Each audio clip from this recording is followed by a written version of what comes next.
아주 오래전에 나온 영화인데요. 여러분들 기억하시는지 잘 모르겠는데 그 배우 유승호 씨가 아역으로 나왔던 집으로라는 영화입니다. 집으로라는 영화. 거기에 보면은 이제 그 아역 상우가 도시에서 이제 자라서 7살이 됐는데 부모님이 참 불행하게도 이혼을 하게 돼서 할 수 없이 외할머니 집에 그렇게 자라게 되면서 이 시골 생활에 잠깐이나마 거기서 살면서 적응하는 적응기 뭐 그런 이야기입니다. 아무래도 도시에서 살다 보니까 편리했죠. 모든 것이. 그런데 시골에는 전기도 없고 너무 깡촌이라 그 다음에 수도도 없고 그리고 할머니의 집은 너무나 낡아서 거기서 지내면서 할머니하고 티격태격 계속 그렇게 부딪히면서 어떻게 보면 불편한 동거를 하게 됩니다. 깡시골에 이제 할머니가 만들어준 그 반찬 뭐 밥이 맛이 있겠어요? 이렇게 만들어주면은 마음에 들지 않으니까 처음에는 자기가 싸갔던 그 통조림만 먹는 거예요. 그러다 이제 다 떨어지니까 어떻게 돼? 할머니가 밥에다가 김치를 저는 어릴 때 외가에 가서 할머니가 김치를 또 입으로 빨아줘요. 그죠? 할머니는 꼭 입으로 그 고춧가루를 다 빨고 그 다음에 이제 저한테 탁 얹어주면은 그게 그렇게 맛있었던데. 근데 상우는 그렇지 않았던 모양입니다. 김치를 밥에다가 탁 얹어주니까 어떻게 합니까? 그걸 그 밥을 다 파버리죠. 파버리고 철없는 그 상우는 뭐든지 다 마음에 들지 않은 게 당연하겠죠. 철이 없고 그랬으니까. 그런데 그 할머니가 말을 못해요.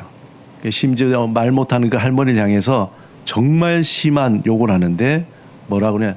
야, 이 병신아, 이 귀머거리야. 제가 영화 다시 한번 보는데 화가 엄청 나는 거예요. 할머니한테 야, 병신아, 귀머거리야. 그러면서 할머니를 무시하고 처음에는 그렇게 무례하게 굽니다. 그런데 할머니는 특이하게 그 상우에게 화도 내지도 않고 물끄러하게 보는 손주잖아요. 손주를 보면서 그러면서 아무 말 없이 그냥 가슴에 이렇게 원을 그리는 거예요. 이게 무슨 뜻일까요? 미안하다. 미안하다. 내가 제대로 못 해주고 그러니까 미안하다. 그런 뜻에서 가슴에 손을 얹어서 이렇게 원을 그리면서 그냥 쓰다듬을 뿐입니다. 손주 상우는 처음에는 낯설고 불편한 환경인데 참 사람이라는 건 이상하죠. 시간이 지나면서 조금씩 적응해 나가기 시작합니다.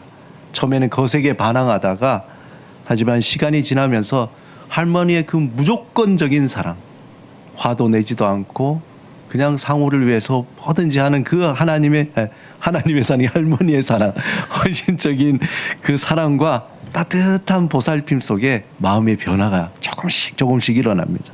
그러면서 할머니와 실과 바늘처럼 서로 의지하면서 그렇게 살아가게 됩니다. 이 영화의 백미는 마지막 장면이 있어요. 마지막 장면에 이제 갑자기 제가 울컥하려고 그러는데 할머니네 집에서 이제 엄마하고 이제 다시 돌아가게 돼요. 저도 어릴 때 그런 생각이 외할머니 댁에서 방학 때마다 있다가 이렇게 돌아가던 그때가 생각이 나서 그런데 그래서 할머니 집을 떠나서 이제 자신의 집으로 가는 그 버스를 타요. 그 타는데 상우가 할머니를 향해서 자리에 앉아 있다 외면하다가 막 이렇게 맨 뒷자리로 뒷창을 보면서 할머니를 향해서 자기도 이렇게 가슴에 손을 얹고 이렇게 원을 그립니다. 그 장면이 하나 있는데 사진이 나오는 이렇게 상우가 이렇게 무슨 얘기가요? 할머니 나도 미안해 이런 얘기죠. 그리고 또 손자를 떠나보내며 할머니는 아무 일도 없었던 것처럼 다시 자신의 그 허름한 시골집으로 돌아가는 뒷모습이 영화의 장면에 보이게 됩니다. 이렇게. 이 장면 때문에 이 영화를 보던 모든 관객들이 전 다시 봐도 눈물이 나던데 다 먹먹해지는 거죠. 먹먹해지고 모든 관객의 눈물을 흘리게 했던 그런 장면입니다. 이 영화를 보는 이마다 집이란 도대체 어떤 존재인가, 무엇일까 이런 생각을 하게 합니다. 집은 어떤 건물이 아니라 그 이상의 의미를 가졌다는 거죠. 진정한 안식처가 어딘가라는 생각도 하게 됩니다. 집으로 돌아가는 그 할머니가 이 현대인들에게 던지는 질문이 있다면은 집으로 돌아가는, 당신들이 돌아가는 그 집은 정말 행복합니까? 그렇게 묻는 것 같아요.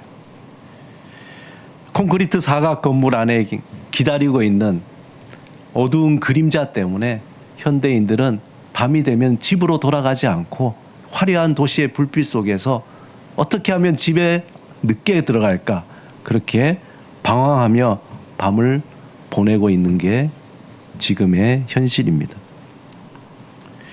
이렇게 현대인들이 집으로 돌아가는 것을 막 싫어하고 거부하는 것과 달리 오늘 시편 84편에는 이 주인공은 오히려 집으로 돌아가고 싶은 간절한 마음에 하나님께 이렇게 기도하는 시를 씁니다.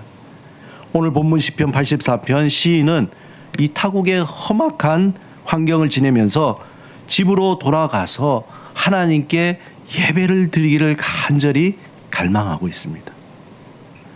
이 시편은 여러 학자들의 이 시는 분명히 다윗 시대의 시인데 특별히 압살롬의 그 쿠데타에 다윗과 함께 나왔던 한 고라 자손 중에 하나로 추정을 하고 있습니다. 그는 오랫동안 주의 장막에서 하나님을 예배하지 못한 것에 대해 너무나 안타까워서 이 시를 지은 것 같습니다. 특별히 84편에 보면은 굉장히 눈에 띄는 그 단어들이 있는데 1절에 주의 장막, 또 2절에 여호와의 궁정, 또 3절에 주의 제단, 그리고 집, 그리고 보금자리, 4절에 보면 주의 집, 10절에 주의 궁정이라는 이런 표현이 등장합니다. 근데 이 모든 표현들이 하나를 가리키고 있어요. 뭘 가리키냐면은 성전을 가리키고 있는 거예요. 주의 장막도, 또한 여호와의 궁정도, 주의 제잔도, 또 집이라는 것, 보금자리라는 것, 또 4절의 주의 집, 주의 궁전, 이 모든 것들이 예루살렘의 성전을 다 상징하고 있는 표현입니다.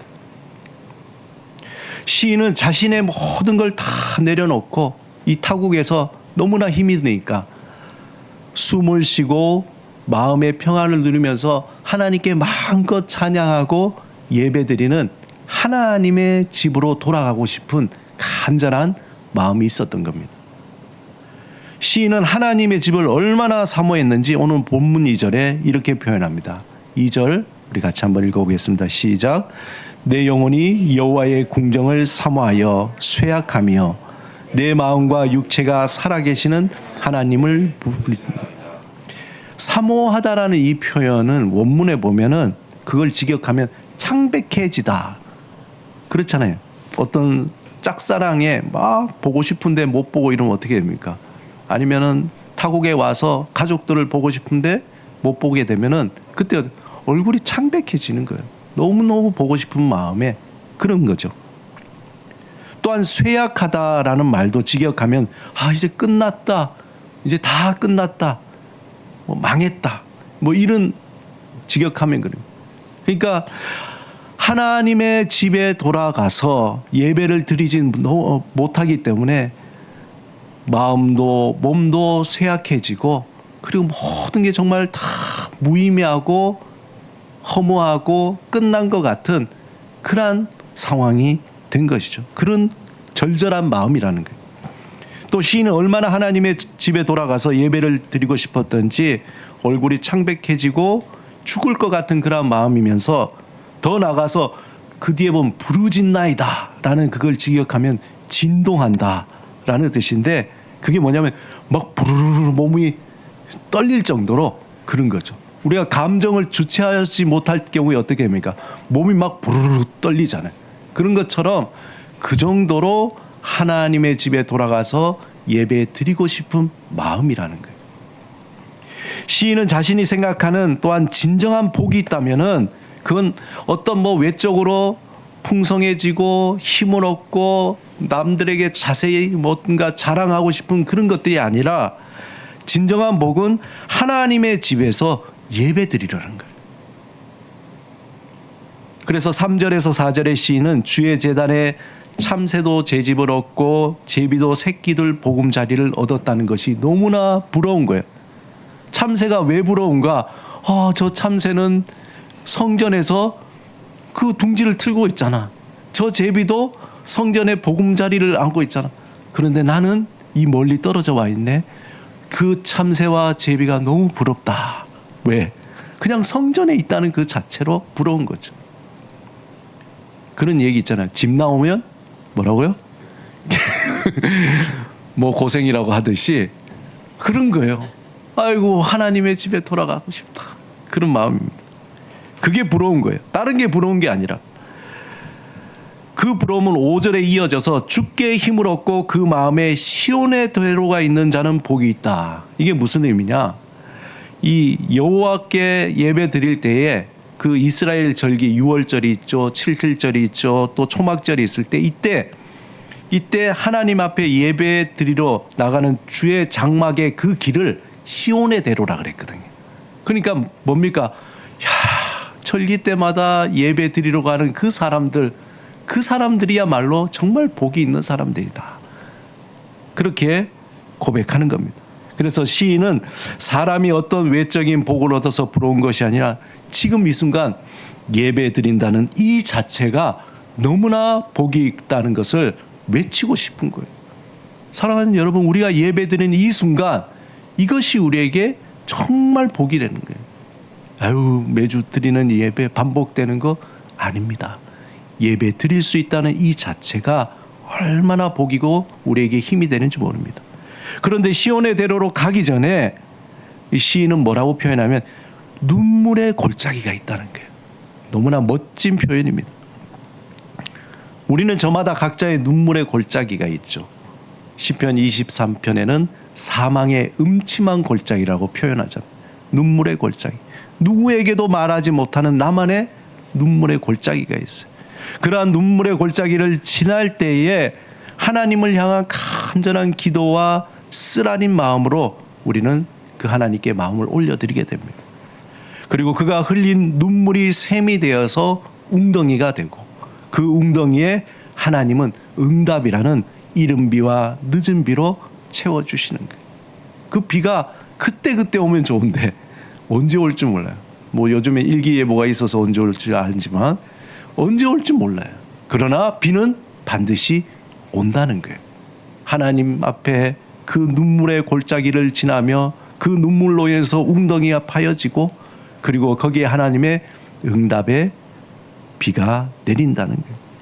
그래서 시인은 이전에 하나님이 주셨던 은혜와 복을 기억하면서 7절, 8절에 이렇게 기도합니다. 우리 같이 한번 읽겠습니다.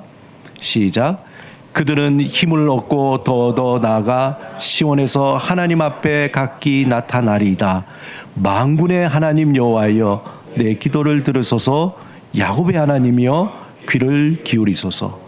그는 절대적으로 하나님을 포기하지 않고 하나님께 소망을 두고 하나님을 붙들고 있습니다.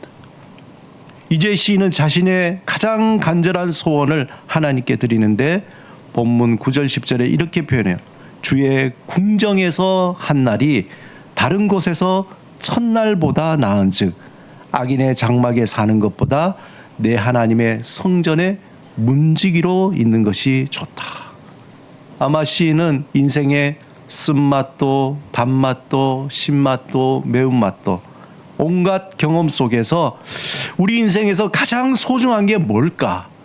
우리 인생에서 가장 가치 있고 가장 우선적인 게 뭘까? 그는 고백하기를 하나님 앞에서 사는 삶이야말로 가장 가치 있고 의미 있고 복되고 소중한 삶이라는 것을 고백하는 겁니다.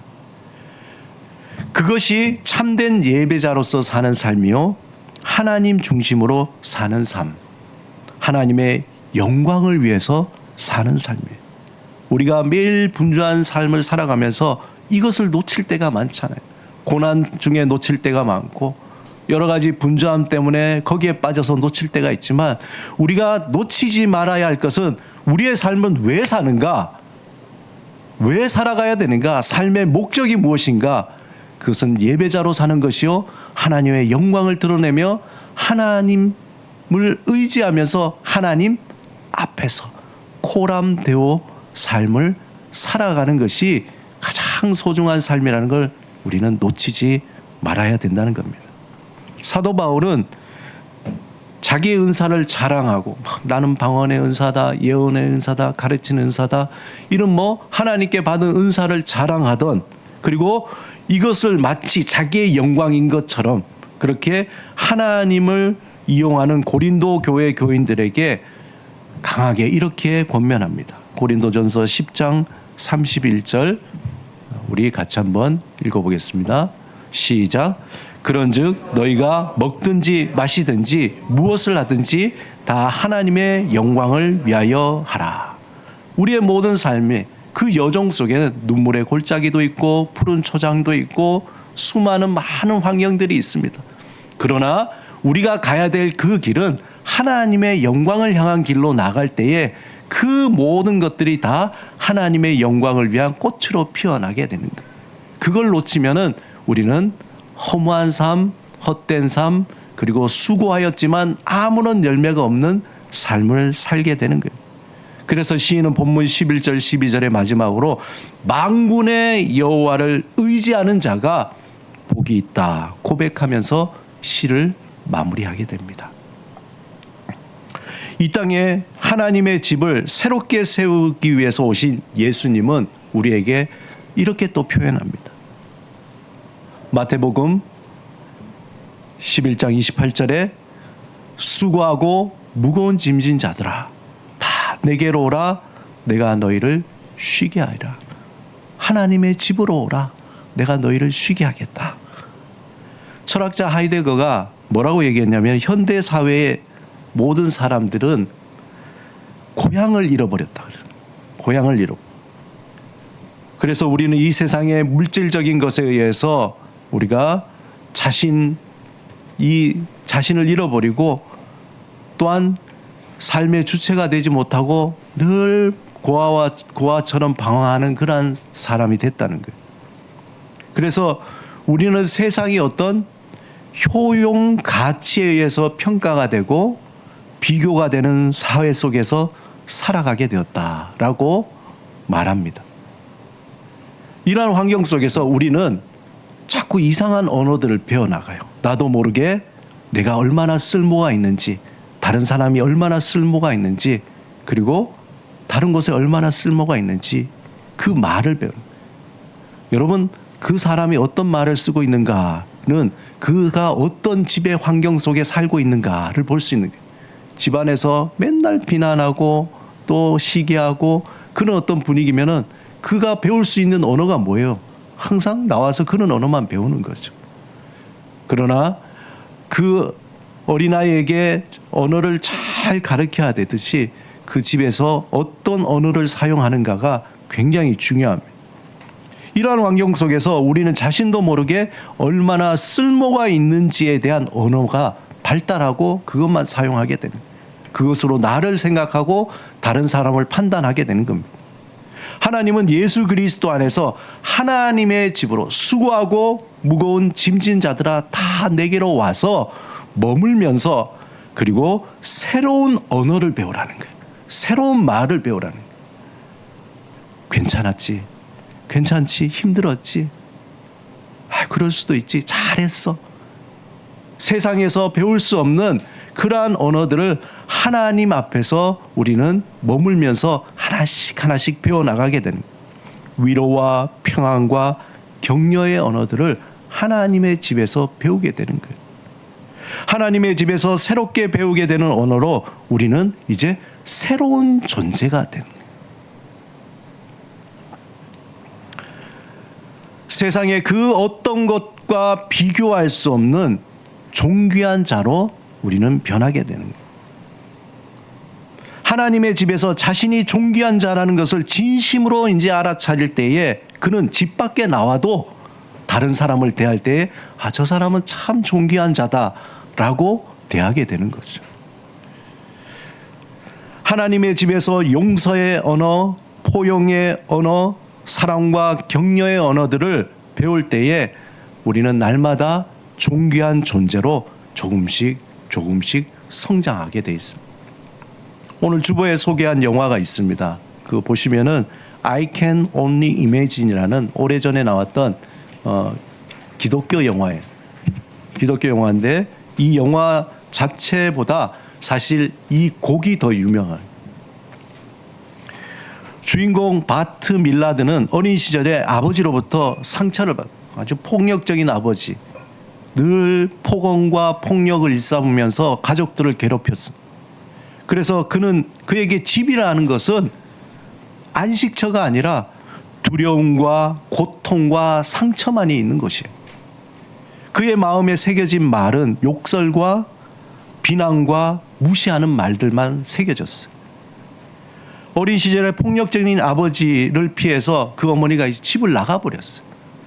그리고 아버지와 살던 그 주인공은 너무나 갈등의 골이 깊어져서 그는 위로를 어디서 받았냐? 늘 음악을 들으면서 위로를 받게 됐던 거예요.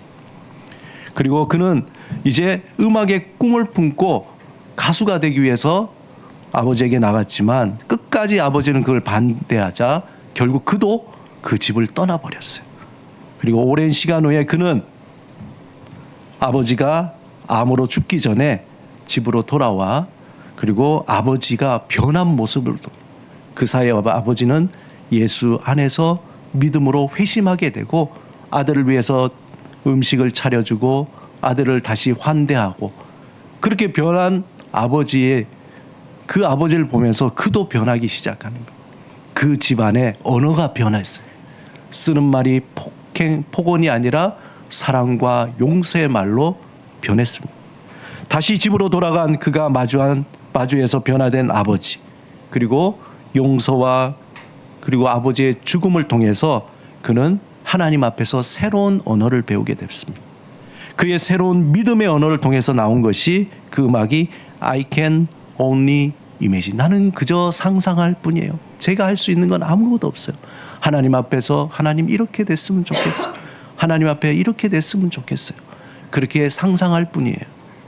그랬더니 하나님께서 회복시켜 주시고 고쳐주시고 변화시켜 주신다는 거예요.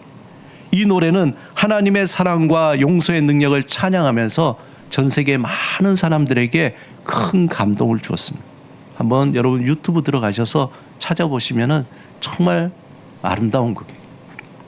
곡의 제목처럼 우리는 하나님의 은혜 아래서 우리가 할 수 있는 일이라는 건 없잖아요. 단지 상상한다. 그냥 공상이 아니라 믿음으로 그걸 그려요.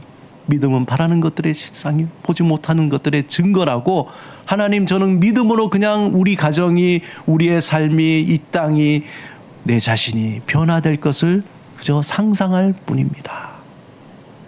우리 앞에 펼쳐질 일들을 믿음의 눈으로 그리며 지금 여기에서 하나님의 품에서 용서를 배우고 포용을 배우며 살아가는 그 삶이 가장 가치 있습니다. 아름답습니다. 그렇게 고백할 뿐인 거예요.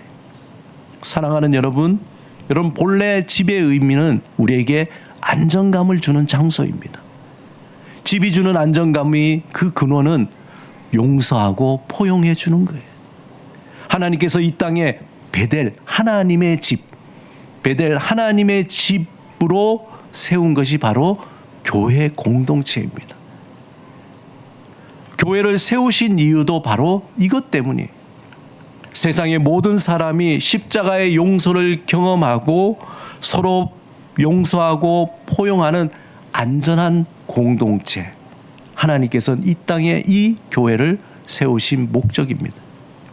이것이 교회의 머리 되신 예수 그리스도의 몸된 교회의 본질이라는 것이에요. 하나님의 이름을 망각하는 시대에 하나님의 이름을 기억하고 십자가에서 우리를 용서하신 그 용서를 경험하는 그 사랑과 은혜를 기억하는 참된 예배자를 하나님께서는 찾고 계시는 거예요. 하나님의 집에서 용서를 경험하고 위로와 포용과 격려의 언어를 배운 참된 예배자, 그 사람을 통해서 하나님은 또다시 세상에 용서의 통로로, 위로의 통로로, 또한 포용의 통로로, 또한 은혜와 축복의 통로로 하나님께서는 사용하시고자 합니다. 이제 또 한 주간이 시작됩니다. 하나님 품 안에서 머무시기 바랍니다. 그 안에서 쉼을 누리시기 바랍니다. 그리고 그 안에서 쉼과 평안을 누리면서 하나님의 새로운 언어들, 위로와 포용과 용서와 축복의 언어를 배우며 하나님의 축복의 통로로 살아가시길 주님의 이름으로 축원합니다. 이 시간에 우리 함께 말씀을 생각하시면서 기도드리겠습니다. 하나님이 우리를 초대하신 이 교회, 하나님의 집에서 이전의 모든 것들을 다 내려놓고 주님, 우리에게 새로운 언어를 배우게 하여 주옵소서. 용서의 언어를 배우게 하소서. 포용의 언어를 배우게 하소서. 격려의 언어를 배우시고 또 위로의 언어를 배우게 하여 주옵소서. 주님, 내 속에 있는 헛된 언어들을 다 버리게 하여 주시고 하나님의 그 복된 언어들로 가득 차게 하여 주옵소서. 우리 가정이 그런 가정이 되게 하여 주옵소서. 이 땅이 그런 땅이 되게 하여 주옵소서. 나를 사용하여 주옵소서. 우리 사모하는 마음으로 이 시간에 잠시 침묵으로 기도드리겠습니다.